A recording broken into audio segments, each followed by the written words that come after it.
Assalamualaikum warahmatullahi wabarakatuh. Bismillah, alhamdulillah, wassalatu wassalamu ala asyrafil anbiya'i mursalin, Sayyidina Muhammadin wa ala alihi wa sahbihi ajma'in. Allahumma shalli ala Sayyidina Muhammadin al-Fatih, lima ughliqa wal khatimi lima sabaq, nasiril haqqi bil haqqi wal hadi ila siratikal mustaqim, wa ala alihi haqqa qadrihi wa miqdaril azim, amma ba'd.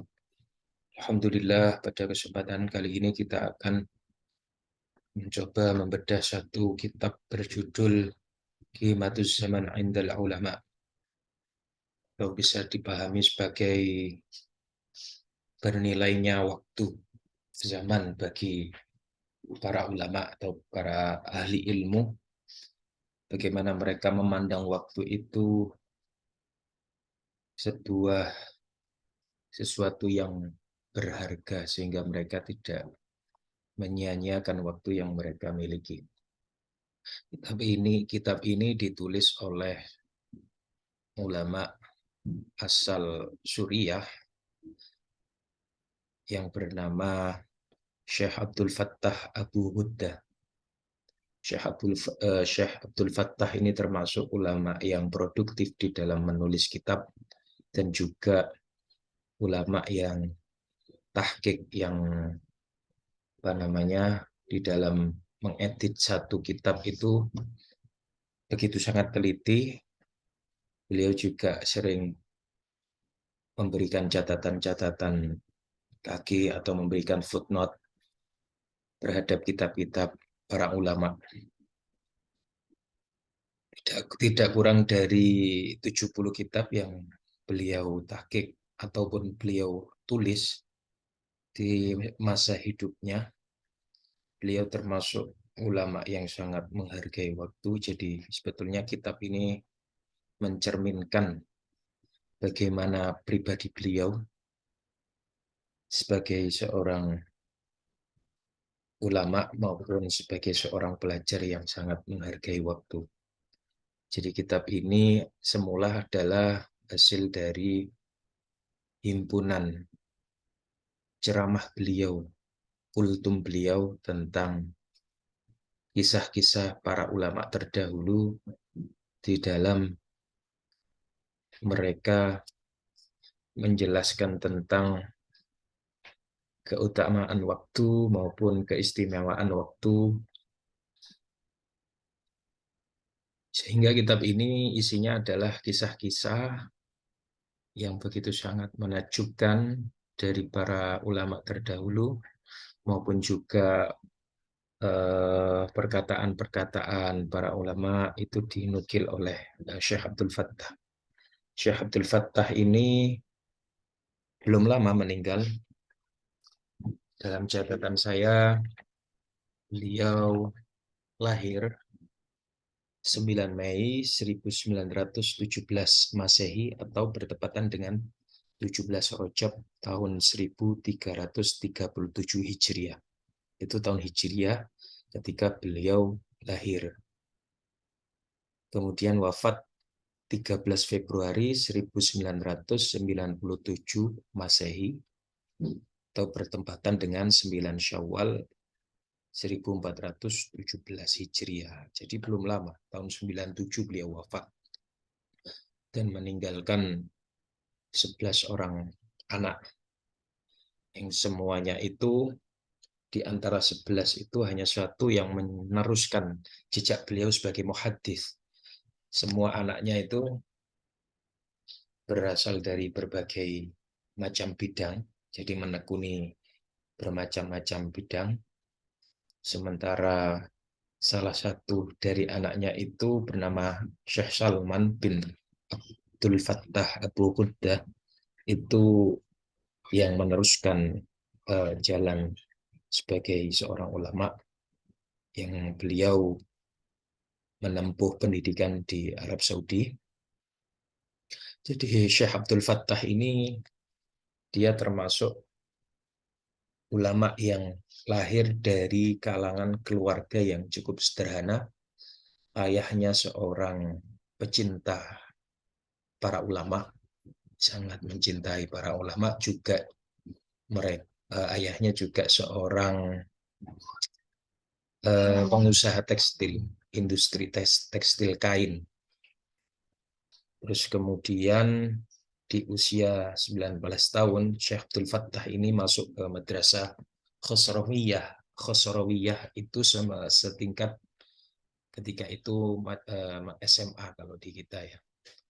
Terus kemudian setelah belajar di madrasah Khosrawiyah, beliau pindah ke Al-Azhar Kairo, masuk ke Fakultas Syariah di tahun 1944 Masehi.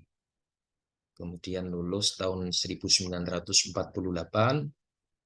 melanjutkan lagi ke jurusan Usul Tadris atau di bidang pendidikan tahun 1948 sampai 1950 Masehi.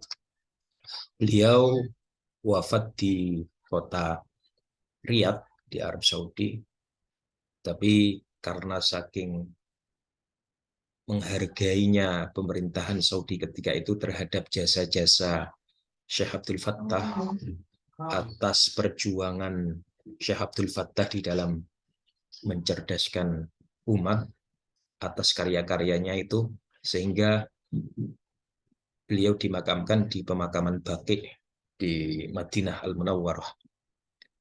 Jadi kitab Qimatuz Zaman Indal Ulama ini menerangkan tentang perjalanan atau kisah hidup para ulama terdahulu, di mana mereka sangat menghargai waktu, tidak pernah menyia-nyiakan waktunya, sehingga banyak melahirkan karya-karya yang bisa kita nikmati sampai saat ini.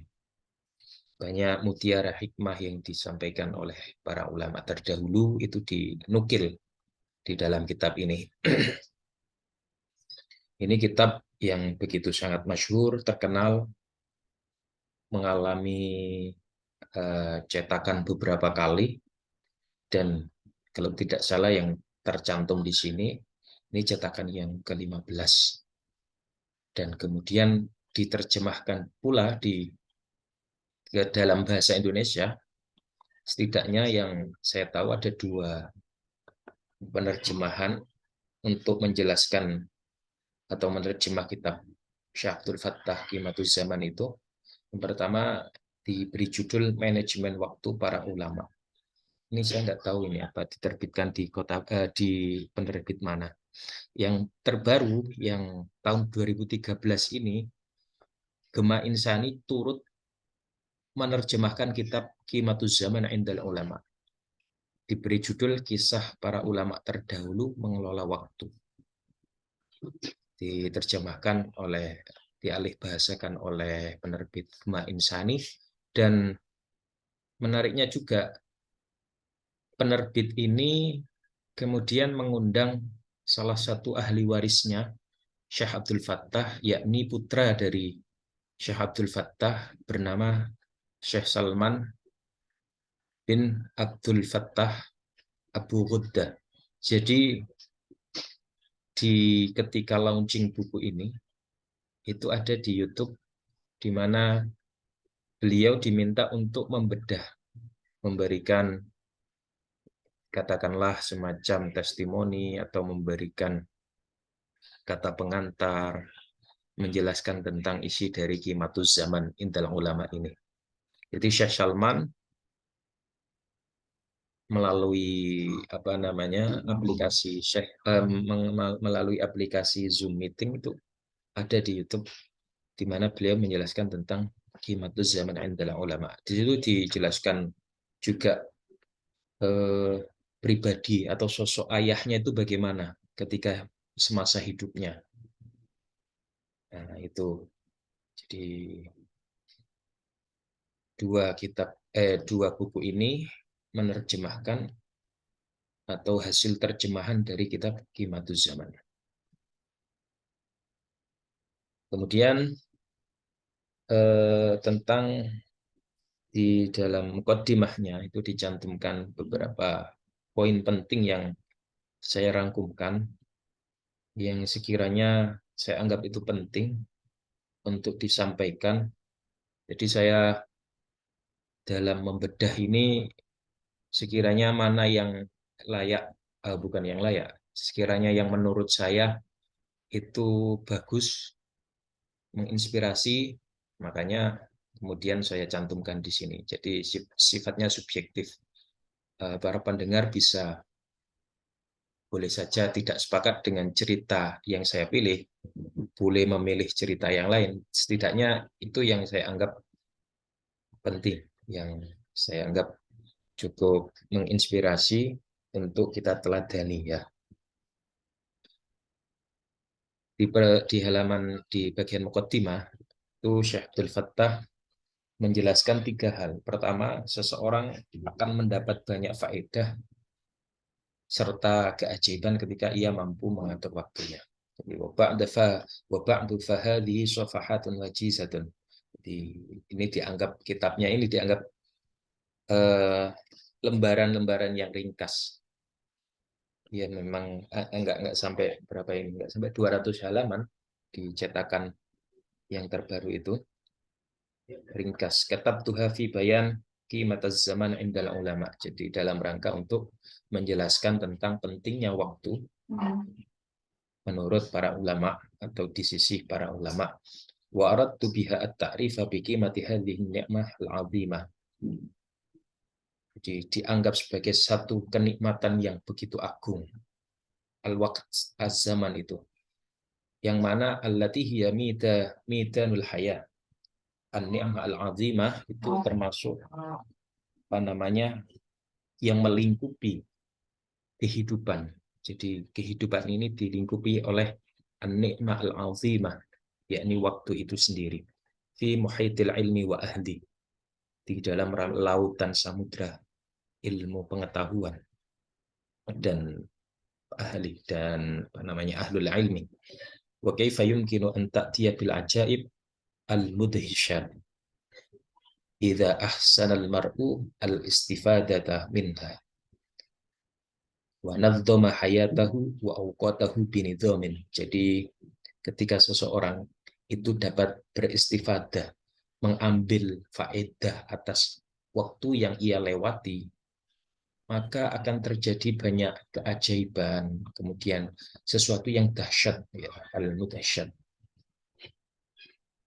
Dan ia ketika ia bisa apa namanya memanage wa nadzama hayatahu wa awqatahu binidhamin, mengatur waktunya, kehidupannya dengan satu aturan tertentu yang ia buat, maka ia akan memperoleh apa? Keajaiban, kemudian banyak faedah yang dapat diperoleh. Yang kedua, beliau berbesar untuk menghindari pembicaraan dan pertemuan yang tidak berfaedah atau bermanfaat. Wa ba'uda 'anil wuqu'i fil futul fil kalam wat ta'am wal majalis wal ijtima'at wal liqa'at. Jadi terlalu banyak berbicara, kemudian makan, duduk-duduk, kumpul-kumpul, kemudian pertemuan-pertemuan. Itu sebisa mungkin ketika tidak menghasilkan satu manfaat, dihindari. Itu pesan beliau. Fatakunu lahu awfarul athar az-zakiyat wa atyabul hasanat al-baqiyat wa yakhludu dzikruhu binaf'ihi wa ma'athirihi ma'al khalidin al-muhsinin. Jadi pada akhirnya mereka yang memanfaatkan waktu dengan baik maka akan meninggalkan asar, peninggalan yang dikenang oleh orang-orang setelahnya. Ini termasuk yang bisa kita renungkan bersama ya, bahwa orang-orang yang bisa memanfaatkan waktunya itu akan menghasilkan satu karya yang itu bisa dinikmati oleh generasi setelahnya. Kita tahu bahwa para ulama terdahulu itu mereka sekarang sudah tidak bisa kita lihat secara fisik, tetapi karya-karyanya tetap bisa kita nikmati. Maka benar ada perkataan begini, al-ulama'u baquna ma baqiya minad dahr. Jadi a'yanuhum mafqudah. Ain mereka atau apa namanya zat mereka, fisik mereka itu sudah tidak ada. Wa atharuhum fil qulubi mawjudah. Sementara mereka meninggalkan bekas, meninggalkan peninggalan, meninggalkan kesan yang begitu mendalam terhadap hati-hati orang-orang setelahnya. Itu betapa mereka itu bisa memberikan kemanfaatan bagi generasi setelahnya.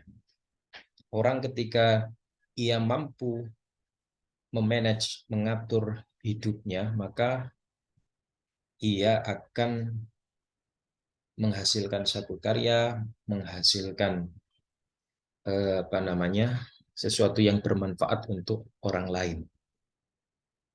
Maka ketika seseorang itu ada kategorinya orang yang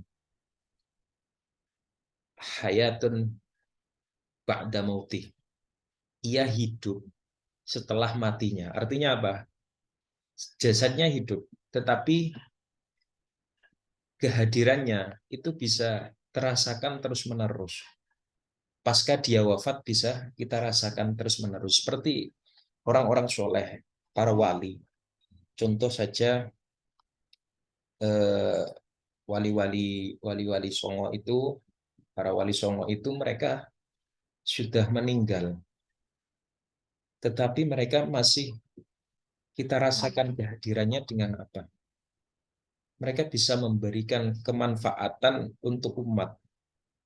Banyak perekonomian yang berputar di sekitar makam para wali itu. Dan mereka bisa menghidupi sekian ratus atau bahkan sekian ribu orang setelah beliau sendiri jasadnya wafat. Secara jasad beliau wafat. Itu yang hayatun ba'da mautih. Ada orang itu yang mautun fi hayati. Ya mati, seseorang itu meninggal di dalam kehidupannya. Artinya apa? Wujudu ka'adami. Keberadaannya sudah tidak dianggap. Artinya dia tidak bisa memberikan kemanfaatan. Itu mautun fi hayati. Ya, minimal seseorang itu hayatun fi hayati. Ia hidup dan kemudian memberikan kemanfaatan bagi lingkungan sekitarnya. Sekalipun nanti sudah meninggal tidak dikenang lagi, ya minimal dia memberikan kemanfaatan ketika hidup. Nah, kalau orang-orang soleh, orang-orang yang di sini disebut yang dapat memberikan apa namanya dampak asar, memberikan bekas yang begitu mendalam bagi generasi-generasi berikutnya. Mereka itu adalah orang-orang yang mampu mengelola waktunya, mampu mengelola kehidupannya. Padahal kita semua itu diberi jatah waktu yang sama, 24 jam. Kan tetapi kualitas 24 jam itu bisa berbeda. Meskipun secara kuantitas itu sama, kan tetapi secara kualitas boleh jadi kita berbeda dengan para ulama terdahulu. Selanjutnya, nah ini ungkapan yang cukup indah sekali. Jadi di sebelumnya kan kita apa namanya menyatakan bahwa hindarilah pembicaraan dan pertemuan yang tidak bermanfaat. Nah, pertemuan dan pembicaraan itu justru hanya boleh dilakukan ketika ada dua hal ini. Jadi liqa'un nas laisa yufidu syai'an. Jadi pertemuan dengan manusia itu tidak akan memberikan manfaat sama sekali siwal hadayani min qilin wa qalin, kecuali hanya omongan dan apa namanya rasan-rasan ya. Min kilin wa qalin tuh katakanlah ghibah. Jadi orang apa ya, kan seringkali orang bertemu berlama-lama pasti itu bisa membicarakan keburukan orang yang tidak hadir, orang lain. Maka pesannya fa'aqlil min liqa'in nas, maka sedikitkanlah atau minimalisirlah perjumpaanmu dengan manusia illa li akhdhil ilmi au islahi halin, kecuali dalam rangka untuk mengambil ilmu atau belajar, au islahi halin, atau apa ya, islahi halin kalau secara literal ya memperbaiki keadaan, atau di dalam pertemuan itu, di dalam perjumpaan itu ada kemaslahatan yang kamu peroleh. Jadi pertemuannya itu memberikan kemanfaatan, memberikan wawasan baru, itu baru diperbolehkan. Kalau selain dua hal ini, li akhdil ilmi atau islahi halin, itu jangan dilakukan atau minimal diminimalisir. Itu pesannya. Ya, kan wajar orang sering bertemu, kemudian jagong lama-lama, kemudian apalagi kalau tidak membicarakan keburukan orang itu, pasti terjatuh ke dalam hal tersebut. Kalau ada dua orang, kemudian kok dia ngobrol lama, ya ya bisa saja itu apa namanya membicarakan satu hal yang maslahat. Tapi tidak jarang juga itu justru malah menjerumuskannya dalam pembicaraan-pembicaraan tentang aib orang yang dihindari. Jadi di unnas laisa yufidu syai'an siwal hadayani mingkirin waqalin. Mingkirin waqalin itu katakanlah ya, kalau secara terlek yakil dikatakan pola yang berkata, orang berkata demikian, dikatakan demikian. Atau kalau kita terjemahkan secara gampang ya rasan-rasan. Kecuali pertemuan orang-orang itu kecuali tidak apa namanya, tidak akan jauh dari rasan-rasan. Mungkin ini fa'aqlil min liqa'in nas, maka minimalisirlah, sedikitkanlah pertemuan ini dengan manusia illa li akhdil ilmi au islahi halin. Selanjutnya, nah, di bagian muqaddimah Syekh Abdul Fattah Buhudah ini memberi batasan khusus bahwa kitab ini akan sangat bermanfaat bagi para pelajar ilmu, akan sangat apa namanya,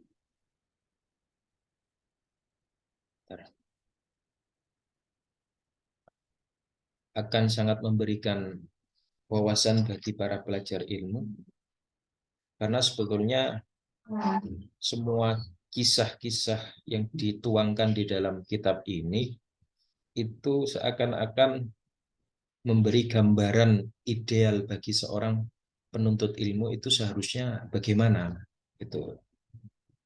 Maka beliau berkata wa akhussu bihadithi qimataz zaman inda talabatil ilmi wa ahlil ilmi fahasbu. Ya, saya mengkhususkan pembicaraanku tentang apa namanya qimataz zaman, tentang berharganya waktu itu khusus untuk para pelajar. Roja'a ayyakuna dzalika hafizan lihimami ashabil azaim min syababina tullabil ilm.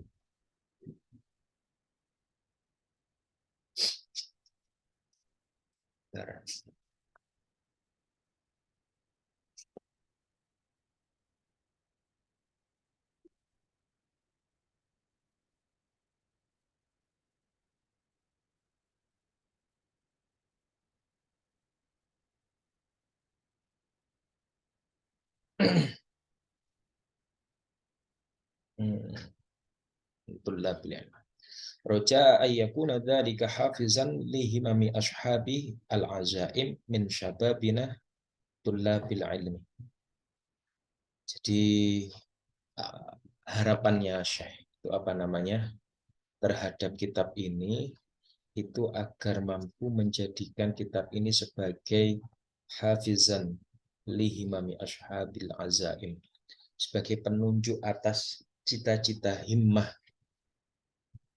ashabil azaim, bagi orang-orang yang memiliki azam, keinginan kuat dari kalangan para pemuda yang menuntut ilmu. Yang mana kata beliau, fi hadhil ayyam allati fatarat fiha himamut talibin. Fatarat fiha himamut talibin, katanya beliau. Yang mana himmah, cita-cita para pelajar ilmu itu yang sekarang hadhil ayyam, di masa beliau hidup itu sangat kosong atau sepi, fatrah ya. Kita mengenal ada istilah zaman fatrah, zaman di mana tidak ada kenabian. Jadi zaman Nabi Isa ke Nabi Muhammad itu kan kosong dari seorang rasul atau nabi. Tidak ada nabi, begitu sangat jauh. Makanya disebut zaman fatrah. Nah, kosong. Mereka tidak memiliki himmah, cita-cita. Kata Syekh Abdul Fattah. Kemudian wattaqwa asad ghayatul mujiddin. Dan apa namanya? Mereka itu takwa asyad, mundur, terbelakang, atau apa ya namanya? Ya tujuannya itu enggak, untuk meraih tujuannya itu tidak dengan bersungguh-sungguh. Wa nadhara fiha wujudut talabah al-mutaharriqina bil ilm. Dan nadar, apa, langkah dan langkah wujudut talabah al-mutaharriqin. Kalau secara harfiah, al-mutaharrikin itu orang yang terbakar. Artinya semangat yang berkobar-kobar untuk menuntut ilmu itu sudah tidak ada lagi, langkah. Famata an-nubu wasada al-kasal wal khumul. Maka matilah apa an-nubu, kecerdasan, wasada, dan unggul mengalahkan al-kasalu wal khumul. Jadi kecerdasan, kemudian kerajinan, ketangkasan itu dikalahkan oleh rasa malas dan tidak produktif, tidak menghasilkan satu karya. Wa baraza min jarra'i dzalika at-ta'fu wa ta'akhur fi sufufi ahli ilm wa atharihim. Jadi sehingga apa namanya? Tampak min jarra'i dzalika at-ta'fu, dari para pelajar ilmu itu ketertinggalan, kelemahan fi sufufi ahli ilm, di barisan para ahli ilmu. Tentunya para ahli ilmu yang sekarang di mana Syekh Abdul Fattah ini hidup itu sudah tidak memiliki daya semangat, tidak memiliki apa namanya kesungguh-sungguhan di dalam meraih ilmu. Itu kata Syekh Abdul Fattah. Makanya ini saya beri judul kritik untuk para penuntut ilmu, agar mereka betul-betul memperhatikan dan membaca sekaligus juga mengambil pelajaran dari kisah-kisah yang dinukilkan di dalam kitab Syekh Abdul Fattah ini.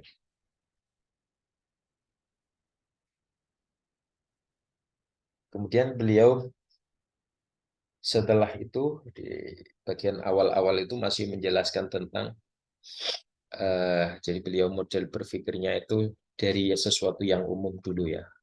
Jadi secara umum nikmat Allah itu begitu banyak. Beliau mengatakan demikian.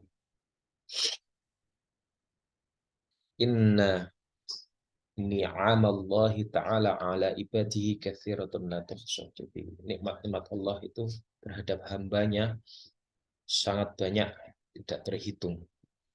Wala yumkinu lil bashar ay yakhshuha aw yudrikuha 'ala al-haqiqatiha. Manusia itu tidak akan mampu menghitung banyaknya nikmat-nikmat tersebut. Wadzalika likathratiha wastimrariha wa yusriha wa tatabu'i in'amillahi biha. Jadi karena nikmat Allah itu yang begitu banyak, kemudian istimror, langgeng terus menerus diberikan kenikmatan, sehingga karena demikian para manusia itu tidak akan pernah mampu untuk menghitung banyaknya nikmat yang telah diberikan oleh Allah Subhanahu wa taala. Kemudian beliau mengutip satu ayat, wa in ta'uddu nikmatallahi la tuhsuha innal insana la dzalumun kafar. Sekalipun eh, jika mereka para manusia itu menghitung nikmat-nikmat Allah, la tuhsuha, tidak akan pernah terhitung, tidak akan pernah bisa menghitung nikmat tersebut. Innal insana la dzalumun kafar. Sungguhnya manusia itu sungguh benar-benar zalim, kafar. Kafar di sini juga bisa kita artikan ini ya, bukan kafir ya, tekoti, tetapi kafir kafir nikmat. Selanjutnya, agar nikmat itu selalu ditambah Allah Subhanahu wa taala. Jadi Al-Ali Ali bin Abi Thalib karramallahu wajah itu pernah berkata bahwa innan ni'mata mausulatun bisyukr. Jadi sesungguhnya nikmat itu mausulah, akan terus berlangsung, akan terus berkesinambungan, akan terus dicurahkan oleh Allah Subhanahu wa taala bisyukur, dengan syukur. Wasyukrah muta'alliqun bil mazid, dan rasa syukur itu selalu bergandengan, selalu berhubungan dengan tambahnya nikmat. Walai yang qati al mazid minallahi hatta yang qati asyukur minal abdi. Jadi Allah tidak akan memutus nikmat seorang hamba sampai dia memutus rasa syukur itu terhadap Allah Subhanahu wa taala. Intinya apa? Antara kenikmatan dan kebersyukuran itu adalah dua hal yang saling berhubungan. Sehingga ketika seseorang itu ingin mendapat tambahan kenikmatan, maka kata Ali bin Abi Thalib, ya syukuri apa yang ada sekarang. Ketika ia tidak bersyukur, kemudian ia ingin mendapatkan nikmat, maka itu tidak bisa karena dia tidak bersyukur. Wala yang qati al mazidu minallahi hatta yang qati'a asyukur minal abd. Ya, itu ya. Di dalam Al-Qur'an itu disebutkan wa ta'adzana rabbukum la in syakartum la azidannakum wa la in kafartum inna azabi lasyadid. Ini yang sering kita dengar dari para khutbah yang mereka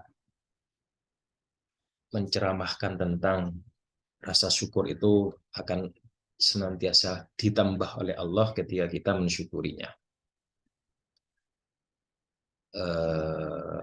Kemudian kalau kita tidak bersyukur, maka tidak akan ditambah oleh Allah. Ini sebetulnya ayat turun pada menceritakan tentang surat Ibrahim ayat 7 itu. Jadi asbabun nuzulnya, ayat ini memperingatkan kepada umat Nabi Muhammad untuk mengingat kisah Bani Israel di mana mereka itu telah banyak diberikan nikmat oleh Allah. Salah satu nikmat yang terbesar mereka adalah mereka diselamatkan dari kekejaman Fir'aun. Ketika mereka diuber-uber ya, dikejar-kejar sama tentaranya Fir'aun, itu kan mereka diselamatkan. Ketika menyeberang sungai Nil, sampai di ujung Bani Israel telah sampai, kemudian tentara Firaun dan bala tentaranya masih di lautan. Lautan itu kembali menutup. Nah, bentuk kenikmatannya Bani Israel yang mereka ingkari ialah di mana mereka dahulu telah diselamatkan oleh Allah, tetapi mereka tidak mensyukuri kenikmatan tersebut, sehingga apa, diancam oleh Allah, ala in kafartum inna azabi lasyadid, maka sungguh azabku begitu sangat pedih, kata Allah Subhanahu wa taala. Sebenarnya ini menceritakan tentang bagaimana Bani Israel itu termasuk orang-orang yang atau kaum yang banyak diberi nikmat, tetapi mereka justru telah lalai atau kufur nikmat, sehingga diperingatkan Allah, inna adzabi lasyadid. Termasuk dalam nikmat yang pokok, wama usulun ni'ami fakatsiratun aidon la tuhsa, kata Syekh Abdul Fattah. Nikmat-nikmat yang usul, yang asal, yang pokok itu juga sangat banyak. Wa awwalu usulin ni'ami al-imanu billahi ta'ala wa bima ja'a min indi, ialah iman kepada Allah Subhanahu wa taala dan segala sesuatu yang datang dari Allah Subhanahu wa taala. Artinya ya, segala sesuatu yang datang dari Allah adalah rusulnya, kemudian rukun iman itu amantu billahi wa malaikatihi wa kutubihi wa rusulihi wal yaumil akhir wa bil qada'i wal qadari syarrihi wa khairihi wa syarrihi. Jadi iman pada malaikat itu termasuk yang bima ja'a min indih. Kenapa ini termasuk nikmat yang pokok yang perlu kita syukuri? Sebab ada orang itu sekalipun dia semasa dengan Kanjeng Nabi Muhammad, tetapi mereka tidak ditakdirkan untuk beriman kepada Rasulullah Shallallahu Alaihi Wasallam.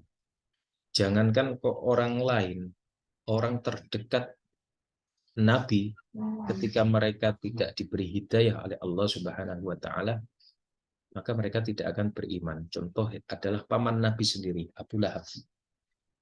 Kurang dekatnya apa Abu Lahab dengan Kanjeng Nabi itu? Masih saudara, masih keluarga, masih kerabat. Tetapi tidak ditakdirkan oleh Allah untuk beriman. Makanya nikmat iman ini termasuk usulun ni'ami, pokok usul yang harus kita syukuri. Sebetulnya keimanan,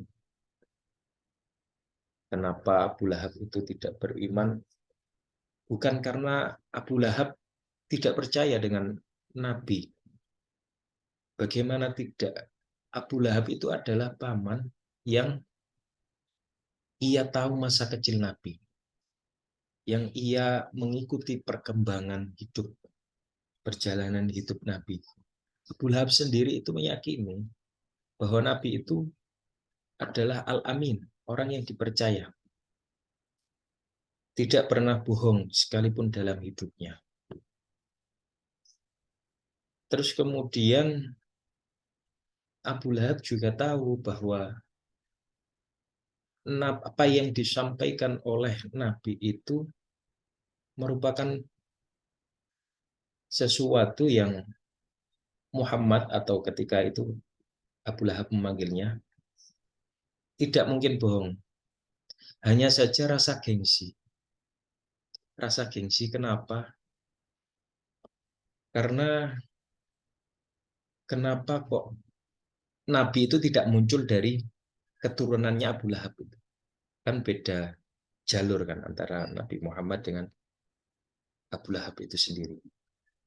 Jadi Nabi Muhammad bin Abdullah bin Abdul Muttalib, berbeda dengan Abu Lahab, itu beda jalur. Rasa gengsi itu, kan orang Arab itu rasa gengsinya begitu sangat besar, ta'assubnya itu. Nah, ketika kita tidak bersyukur dengan usulun ni'ami, salah satu nikmat yang paling pokok adalah iman kepada Allah. Maka jangan-jangan nanti kita malah justru akan naudzubillah di mati dalam keadaan tidak husnul khotimah, tidak membawa iman. Itu yang dikhawatirkan ketika kita tidak senantiasa memberikan rasa syukur kita atas nikmat yang telah diberikan. Wa min usulin ni'ami aidan nikmatus syihah wal afiyah. Termasuk juga usulun nikmah, nikmat yang pokok adalah nikmat sehat dan al-afiyah. Nah, ada afiyah ini juga termasuk penting juga ya, karena betapapun juga as-sehat, sehat saja itu tidak cukup, tapi harus afiyah. Afiyah itu maksudnya apa tuh? Dia diberi kesehatan dan menggunakan kesehatan tersebut sesuai dengan porsinya.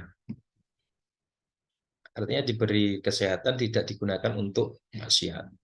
Orang yang sehat saja tidak diberi afiyah, ya akhirnya jatuhnya pada kemaksiatan. Makanya sehat, sehat wal afiyah. Sehat dan menggunakan kesehatan tersebut untuk ibadah. Itu termasuk yang dimaksud dengan as-sehat wal afiyah. Orang-orang maksiat itu kan orang-orang yang sehat, tapi dia mereka tidak diberikan afiyah. Ya mana mungkin orang sedang sakit mencuri di bank itu kan enggak mungkin. Ya jasadnya sehat, tapi tidak diberikan afiyah. Orang apalagi orang mencuri terus kemudian orang begal dan lain sebagainya. Orang-orang yang bermaksiat itu mereka sehat tetapi tidak dikaruniai afiah. Maka kita selalu memohon agar diberikan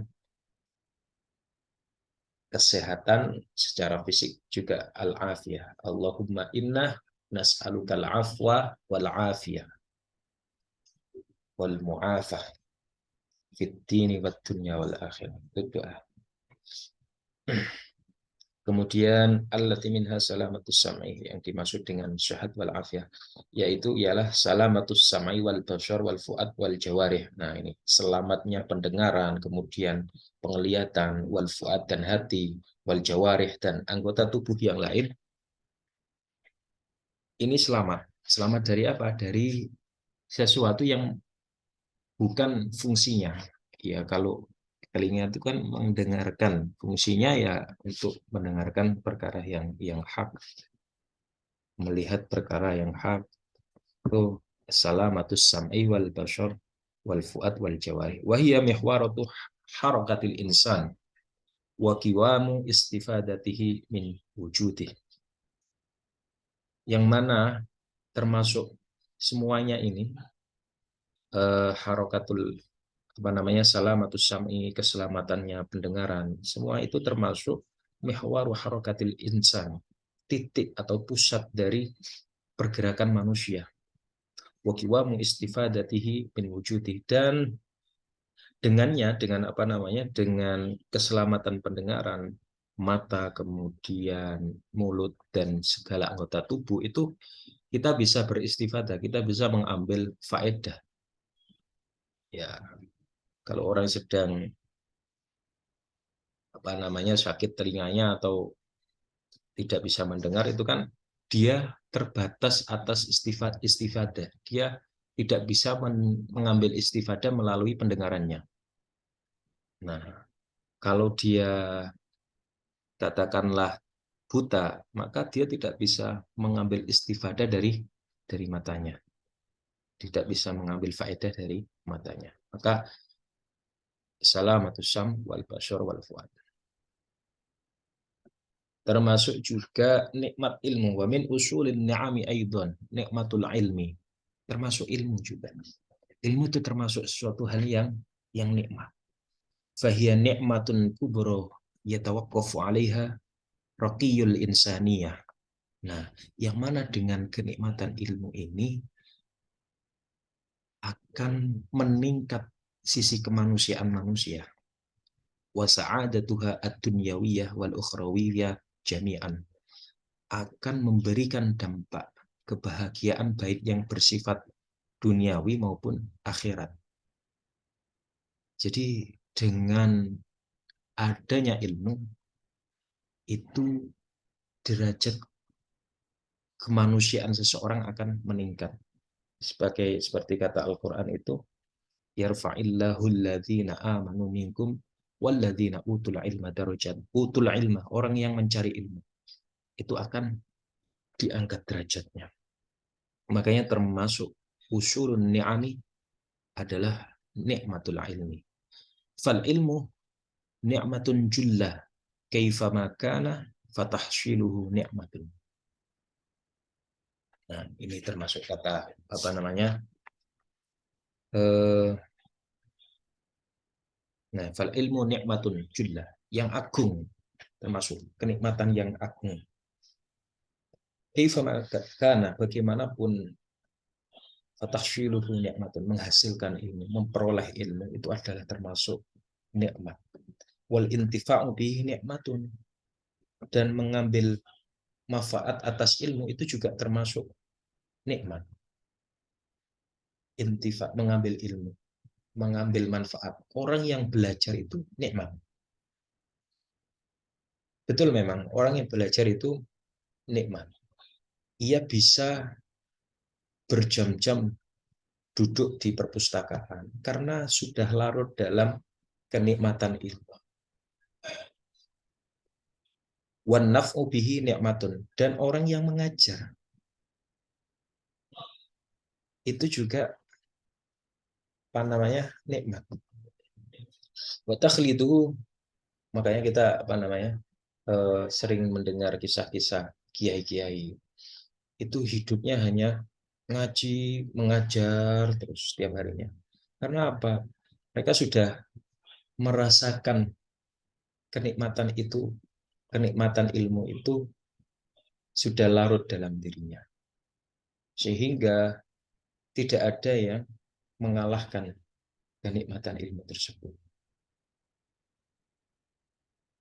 Ada kisah itu di buku mana itu lupa. Jadi kelak itu para filosof, para ahli filsafat atau mereka yang biasa berpikir ketika di dunia itu, di surga mereka protes.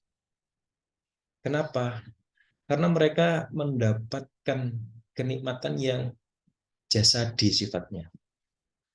Mereka berbondong-bondong sowan ke Allah, protes, ya Allah, kenapa kenikmatan ini hanya sifatnya jasadi, seperti kenikmatan makan, minum, kemudian berhubungan seksual, itu termasuk kenikmatan yang sifatnya jasadi. Sementara orang-orang filosof, orang-orang filsafat, orang-orang yang ahli nazar, berpikir, itu di dunia, semasa di dunianya, mereka sangat menikmati ketika mereka berpikir. Nah, itu kisah. Ada di novel mana, lupa saya. Ya, mengenai keabsahan kisah ini, ya Allahu alam. Tetapi setidaknya itu bisa menggambarkan betapa ilmu itu memberikan kenikmatan. Ya, itu ya.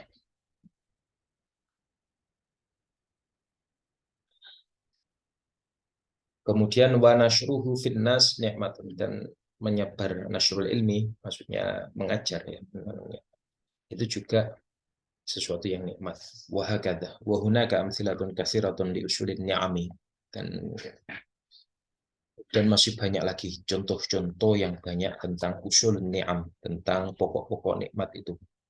La utilu bi dzikriha mura'atan li qimatiz zaman. Aku tidak akan, kata Syekh Abdul Fattah, beliau tidak akan memperpanjang memberikan contoh-contoh amsilah, contoh-contoh tentang nikmat-nikmat yang sifatnya usul pokok.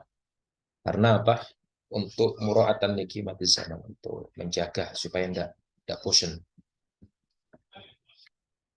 Paling agungnya nikmat, min ajalli usulin ni'ami, wa min usulin ni'ami aidan bal min ajalliha, min ajalli usuliha wa aghlaha.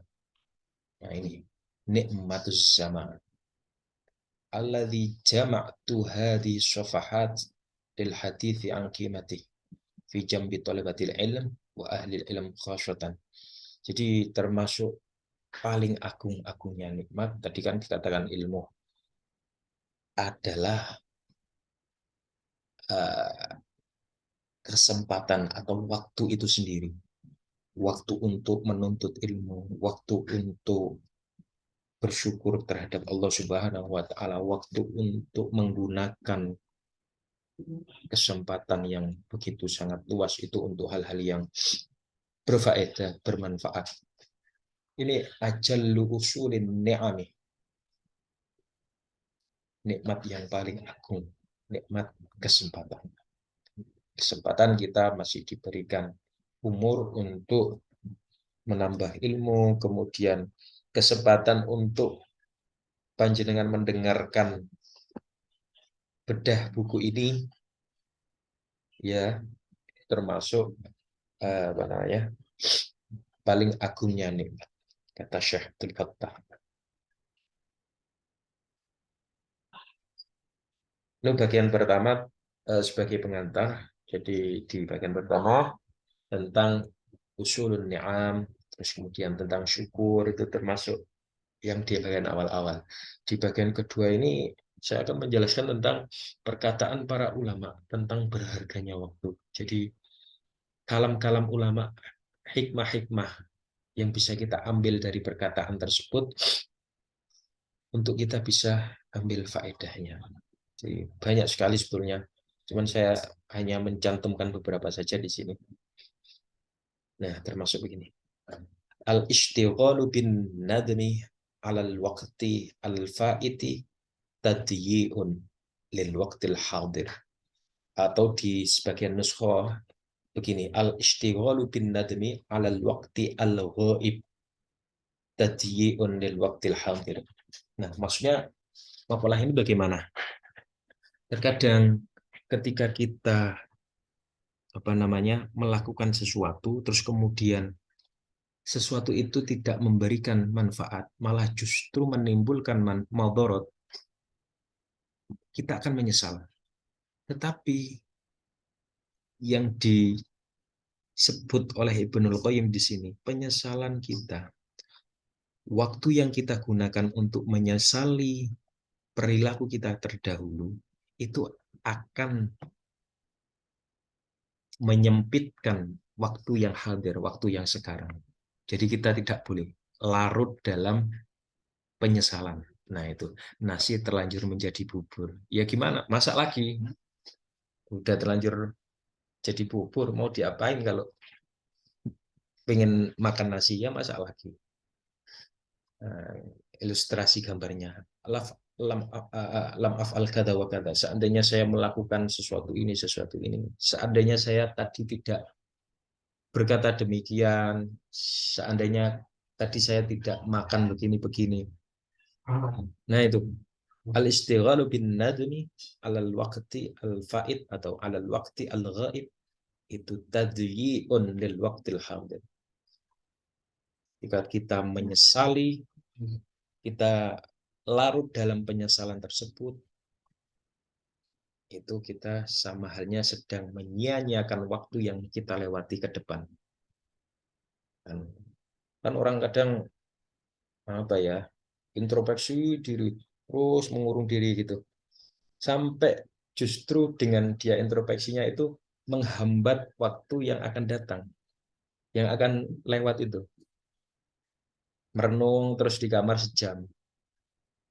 Ya, sesekali boleh menintrospeksi apa yang sudah lewat, tapi jangan larut dalam introspeksi tersebut. Jangan larut dalam penyesalan atas apa yang telah kamu lakukan. Justru itu kata Ibnu Qayyim, itu kita menyia-nyiakan waktu. Nah, itu ada di halaman 24 ini di kitabnya. Saya cantumkan halamannya, bisa dicek, bisa dibaca sendiri bagaimana Ibnu Qayyim menjelaskan, bagaimana Syekh Abdul Fattah ini kemudian mengutip pernyataan atau perkataan Ibnu Qayyim dijelaskan oleh beliau. Jadi sibuk menyesali waktu yang telah lewat, sibuk dalam hal menyesali pekerjaan yang sudah kita kerjakan kok tidak sempurna, banyak cacatnya, kita larut dalam penyesalan tersebut, justru itu hanya akan menyia-nyiakan waktu yang sedang hadir, yang kita akan lewati.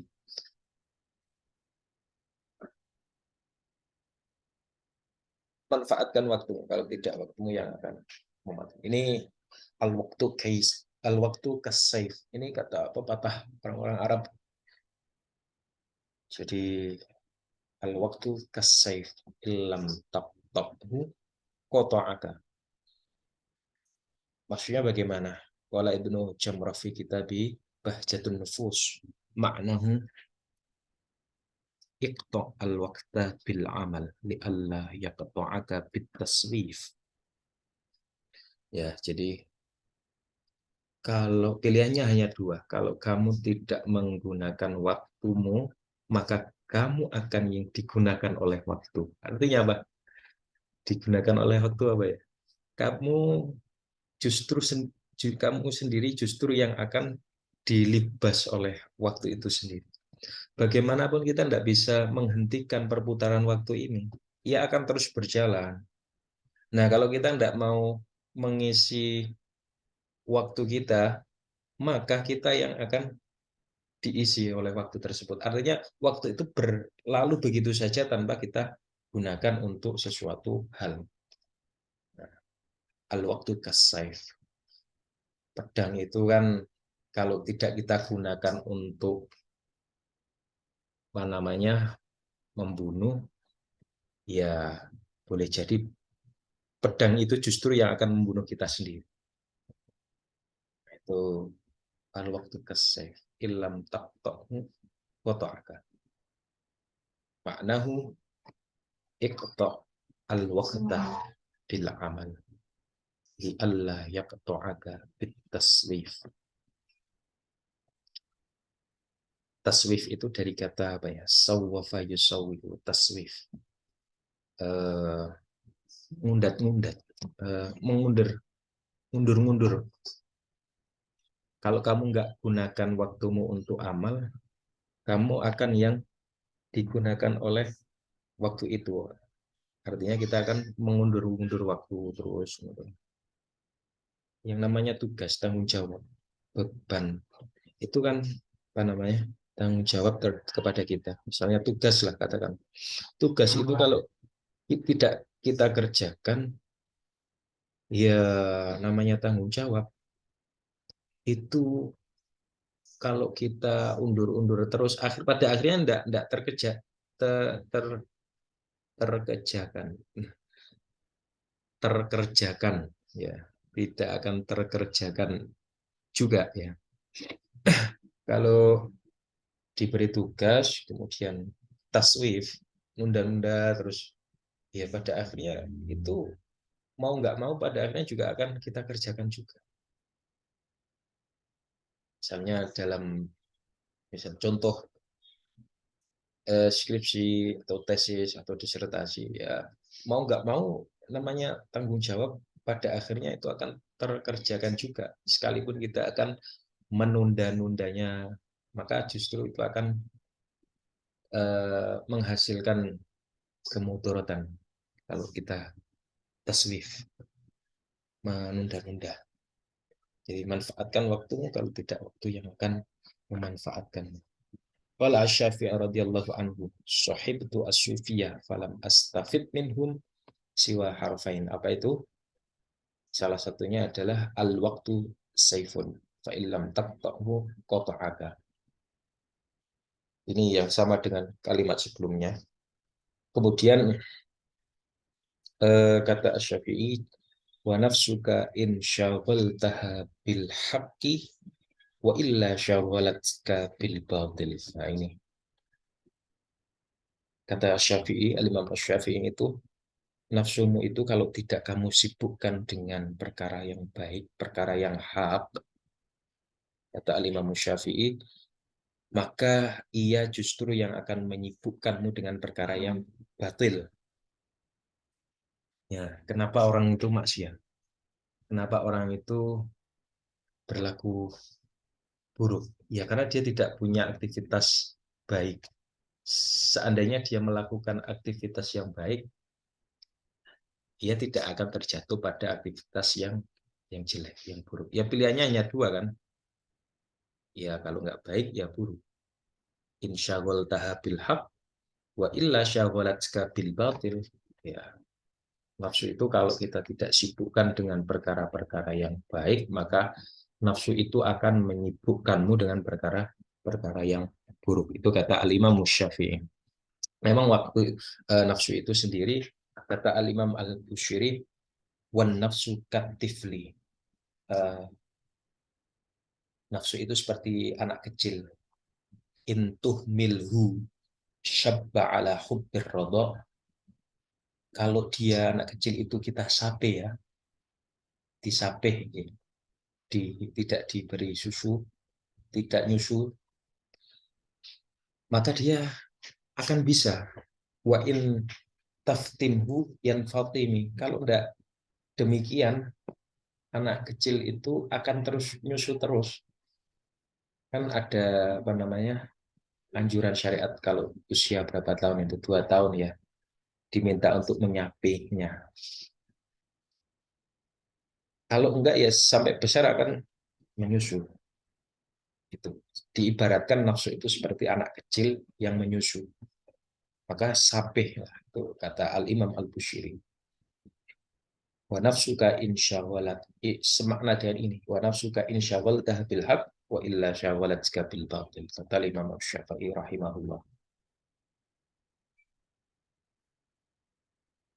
Ini kata Al Hasan Al Basri. Ya bani Adam innama anta ayyam. Fa idza dhahaba yawmun dhahaba ba'du. Kamu tuh memiliki hari-hari. Kalau kamu tidak pergunakan hari tersebut, maka dia akan hilang sebagian dari hari tersebut. Wa qala aidan atraktu aqwaman kanu ala awqatihim ashadda minkum hirsan ala darahimikum wa dananirikum. Atraktu saya menemui aqwaman suatu kaum kanu ada siapa kaum itu ala awqatihim atas waktu-waktunya ashadda minkum mereka itu lebih menjaga lebih asyadda minkum hirsan ya. Kaum ini yang dimaksud kaum di sini adalah para sahabat. Karena apa? Al-Imam Al-Hasan Al-Basri termasuk generasi tabi'in. Jadi mereka masih menemui apa namanya? Hasan Basri ini masih menemui masih melihat sahabat. Mereka itu para sahabat itu sangat asyad, sangat begitu menjaga waktunya dibanding mereka menjaga darahimikum wadananirikum, dirham-dirham atau dinar-dinar mereka.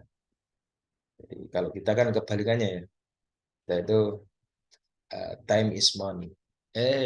Money bukan. Kalau kita itu tidak ada waktu tanpa mencari uang. Kalau generasi kita ya.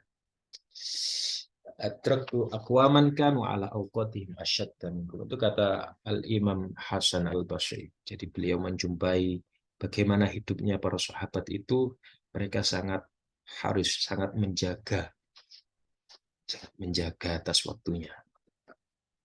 Al-aklu wan naumu wal istirahatu libil ilmi biqadrid darurah. Ini bagi talibul ilmi ini. Qala al-Imam An-Nawawi rahimahullah fil muqaddimah al-hafilah li kitabi al-azim al-majmu' syarah muhadzab ini ya. Wa yanbaghi an yakuna harisan 'ala ta'allum. Sebaiknya seyogyanya bagi talibul ilmi itu untuk apa namanya? Untuk senantiasa ta'allum, belajar. Muwadziban alaihi fi jami' awqatihi lailan wa naharun, senantiasa menjaga seluruh waktunya baik waktu malam maupun siang, hadaran wa safaran, baik dalam keadaan mukim maupun dalam keadaan perjalanan. Jadi wala yudhiba min awqatihi syai'an fi ghairi ilm. Jangan sampai waktu yang lewat itu terlewatkan begitu saja tanpa istifadatul ilmu, tanpa mengambil ilmu. Illa biqadri darurah, kecuali sebatas darurat, li aklin wa naumin qadron la budda minhu, hanya untuk hanya untuk makan dan minum saja. Jadi bahkan sampai diceritakan di cerita-cerita yang lain itu, para ulama itu waktu yang paling dibenci adalah waktu makan dan waktu tidur. Karena bagi mereka makan itu begitu sangat menghabiskan waktu katanya gitu. Padahal kalau kita berapa menit sih kalau makan itu? Nggak sampai 10 menit kan makan. Tapi itu kata beliau, mereka itu kata para ulama, waktu yang paling dibenci adalah waktu makan dan minum.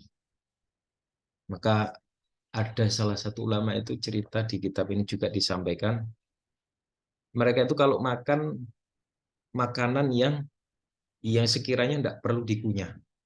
Jadi biar cepat gitu, langsung kenyang gitu. Makanan yang basah-basah itu yang langsung dimakan, kemudian udah biar hemat waktunya itu. Di kodrit daruroh li aklin wa naumin qadran la budda minhu wa nahwihima kastirahatin yasiratin li izalatil malal, atau waktu istirahat yang yasirah, yang singkat, jangan banyak-banyak, li izalatil malal, mungkin menghilangkan bosan ya, mungkin bosan banyak baca terus kemudian mengarang menulis, ya istirahat. Wasyibahihi dzalika min ad-daruriyat, yang sebangsa-bangsa dengan darurat-darurat itu. Bahkan ada juga di kitab ini diceritakan salah satu para ulama itu saking mereka menghargai waktu dan tidak ingin kehilangan waktunya, itu sampai-sampai ketika anaknya meninggal, ia hanya mengantarkannya di pintu perpustakaan saja. Tidak sampai mengantarkan ke liang lahat. Sampai segitunya coba. Masya Allah. Kalau kita lihat atau kita dengar cerita-cerita para ulama terdahulu itu kayak, ya gimana ya, mau dibandingkan dengan kehidupan saat ini itu ya beda. Beda zaman juga. Itu sebagian dari perkataan para ulama yang bisa kita ambil istifadah ya. Di apa tadi? Tentang agar kita bisa menjaga waktu dengan baik, jangan kita terlalu menyesali atau larut dalam penyesalan atas peristiwa-peristiwa yang sudah lampau. Itu pesan pesan beliau.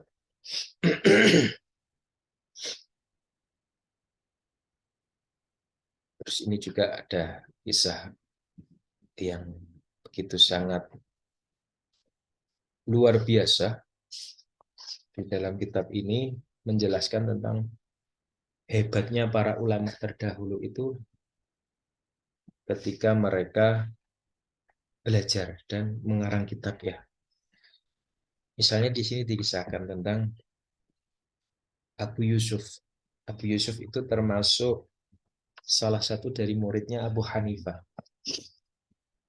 Jadi Imam Abu Yusuf sa'ah mautihi yubahithu fi mas'alatin fiqhiyah. Jadi sebelum meninggalnya itu masih sempat untuk membahas persoalan fikih dengan muridnya. Nah ini diceritakan begini. Qala tilmidhuhu al-Qati Ibrahim bin Jarrah al-Kufi thumma al-Mishri. Maridu Abu Yusuf. Abu Yusuf sakit ya. Fa'ataituhu a'udu. Aku datang untuk menjenguknya, kata muridnya. Fawajadtuhu mughma alaih. Dan aku menjumpai ketika itu Abu Yusuf sedang pingsan ya. Falamma afaqa, ketika Abu Yusuf itu sadar, qala, berkata Abu Yusuf li padaku, ya Ibrahim, ma taqulu fi mas'alatin. Nah, ya, apa ya? Abu Yusuf itu mengajak mengajak berdiskusi tentang satu masalah. Apa pendapatmu tentang satu masalah? Terus kemudian muridnya ini qultu fi mithli hadhil hala. Dalam keadaan seperti ini gitu. Jadi kata beliau dalam keadaan engkau sakit seperti ini gitu. Wala ba'sa bidzalik. Enggak masalah. Nadrusu la'allahu yanju bihi najin. Ya, semoga dengan belajarnya, dengan kita belajar membahas satu permasalahan itu justru memberikan najin, memberikan keselamatan. Tsumma qala ya Ibrahim, ayyuma afdalu fi ramyil jimar ay fi manasikil hajj ay yarmiyaha masyan aw rakiban. Nah, Ibrahim ini muridnya Abu Yusuf itu dimintai pendapat, menurutmu lebih afdal mana, lebih utama mana melontar jumroh dalam permasalahan haji, dari dalam apa namanya manasik haji itu kan ada salah satu kewajiban untuk melontar jumroh. Apakah itu dalam keadaan berjalan kaki atau menunggang rokib, menunggang kuda atau naik ya, rokiban, mengendarai. Kultu rokiban. Pola, kata Abu Yusuf, akhtokta, salah.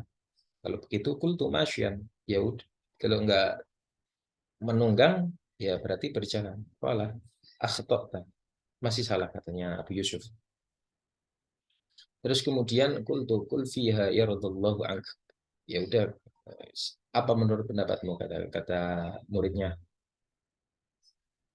Ditafsil kata Abu Yusuf. Amma ma kana yuqafu 'indahu lid-du'a fal afdalu ay yarmiyahu masyian.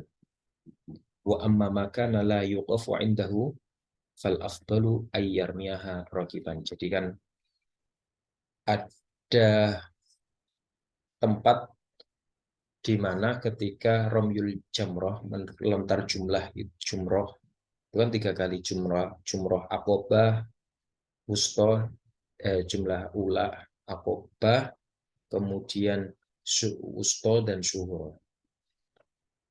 Nah, ada kewajiban untuk melontarkan jumroh, yakni jumroh yang pertama, jumroh akobah, kemudian suhro dan wusto. Ini semua selain mengandung kisah inspiratif juga ada hukum fikih di madhab Hambali, madhab Abu Hanifah itu. Jadi menurut Abu Yusuf, amma makana yuqafu indahu liddu'a, ketika ada apa namanya kewajiban berhenti untuk berdoa, maka afdalu ayyarmiyahu masyian. Maka yang afdal itu adalah melontarnya dengan cara berjalan kaki. Wa amma makana la yuqafu indahu al afdalu ayyarmiyahu raqiban. Kalau di sana tidak ada kewajiban, tidak ada kesunahan untuk berhenti, ya al-afdol adalah melontar dengan rokib, dengan mengendarai. Jadi lempar jumroh lebih utama dengan berjalan itu ketika ada kesunahan untuk berdoa setelah melontar jumroh itu, yakni di jumroh sughra dan wusta. Itu ada kesunahan untuk berhenti dulu untuk berdoa, maka yang afdol adalah berjalan. Tetapi ketika sebaliknya, ketika tidak ada kesunahan, yakni ketika di jumroh akobah itu tidak ada kesunahan untuk berhenti dan berdoa di sana, maka afdol adalah, yang lebih utama adalah dengan cara rogiban, mengendarai. Itu menurut Abu Yusuf. Summa kumtu min indih fama balagtu fama fama balagtu baba dari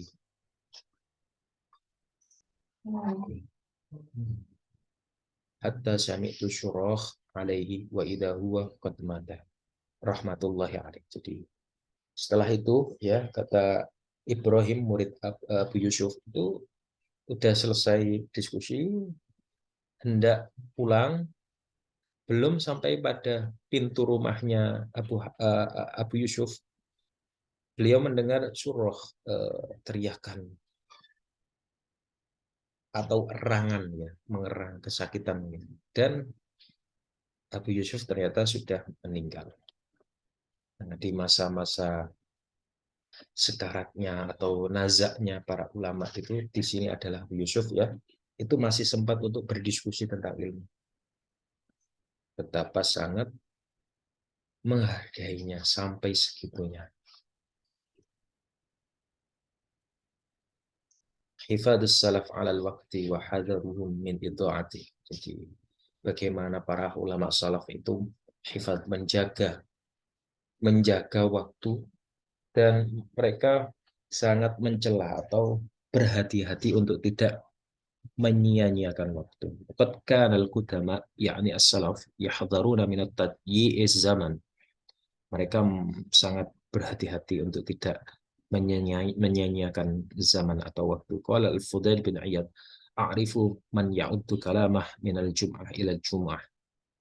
Aku mengetahui seseorang yang ia itu sangat membatasi perkataannya atau pembicaraannya dari Jumat ke Jumat.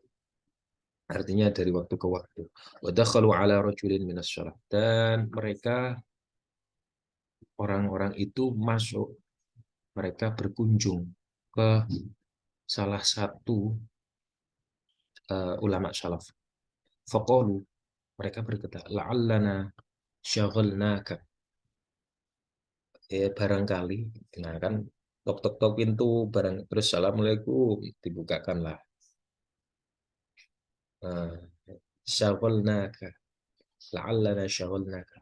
Mungkin kami itu mengganggu panjenengan. Dijawab oleh ulamanya, faqala asdukukum.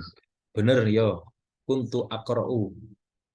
Aku ini sedang saya sedang membaca. Fataraktu al-qira'ah li ajrikum. Aku meninggalkan bacaanku hanya untuk membuka pintu dan menemui kalian.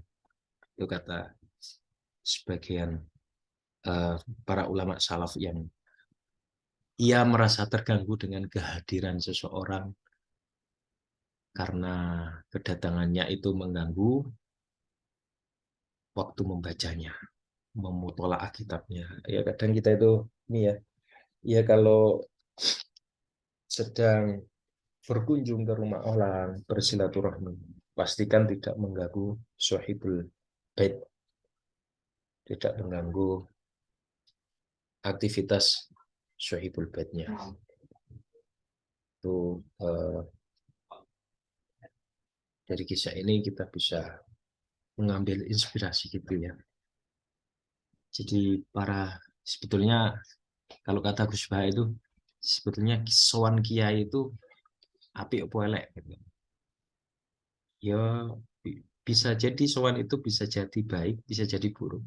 Baik dalam kacamata apa? Ya karena orang suka, orang cinta, ya akhirnya atas nama cinta itu dia datang. Tapi bisa jadi buruk juga karena apa? Ya namanya buruk, ya namanya orang itu kan punya kesibukan. Terus delalah kok waktu kesibukannya ada tamu. Kan kiai itu punya kesibukan. Mungkin dia mengajar, terus mungkin dia memberikan eh, apa namanya, konsultasi terhadap orang. Dan tiba-tiba delalah ada tamu. Nah, itu kan termasuk mengganggu waktu. Ya itu.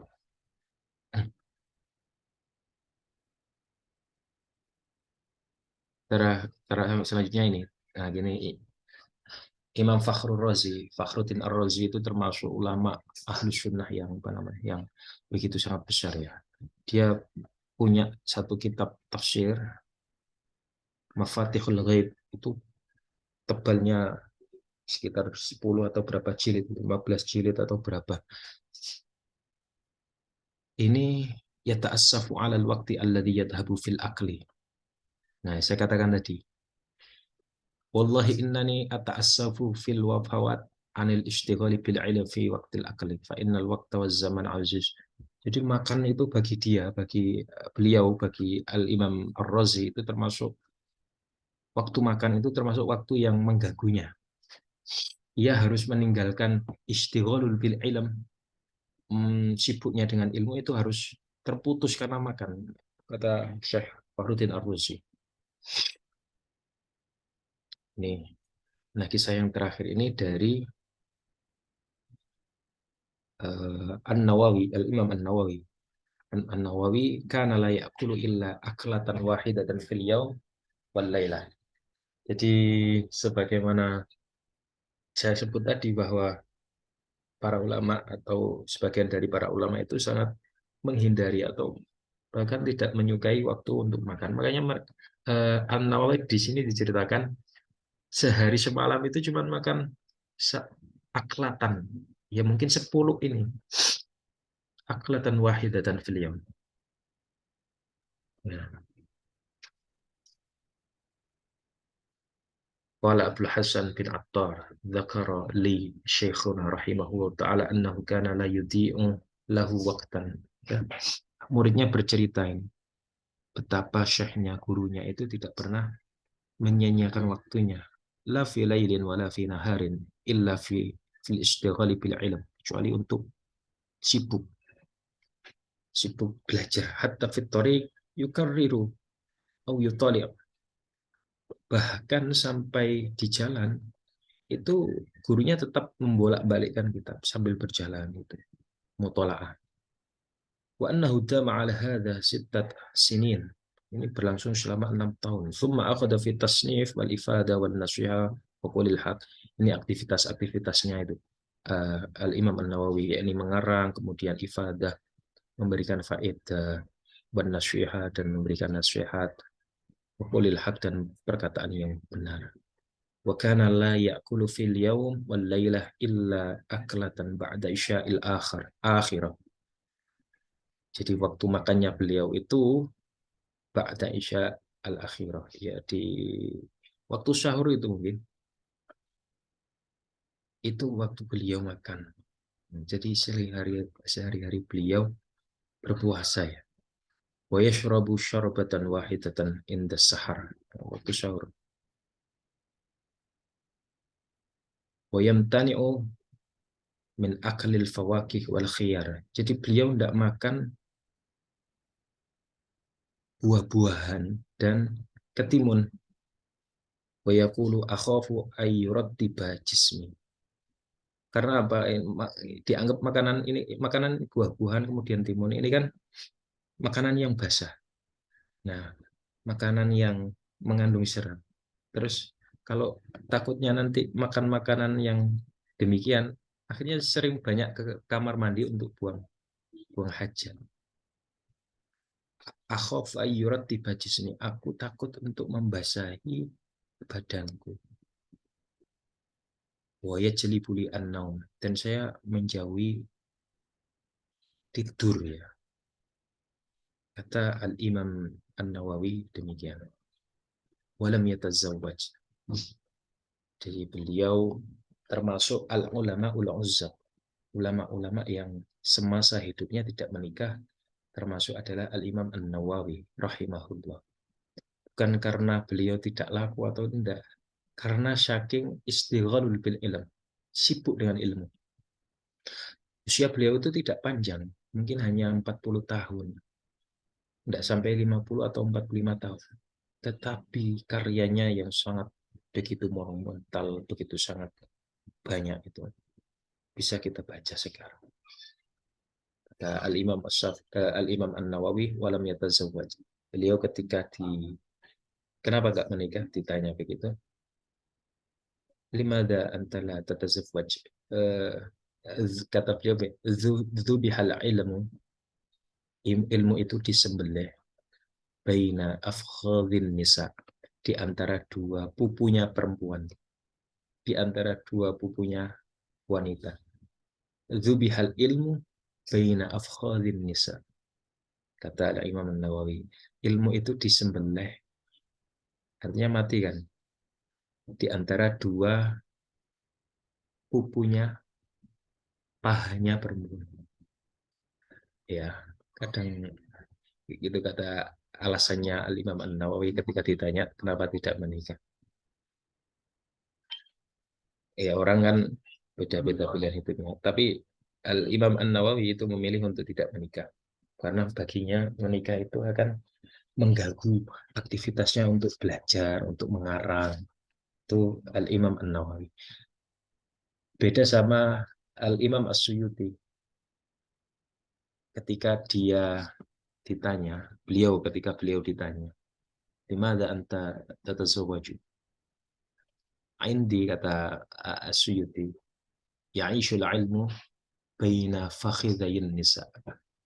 Justru ilmu itu hidup di antara dua pahanya perempuan. Dua hal yang saling bertolak belakang.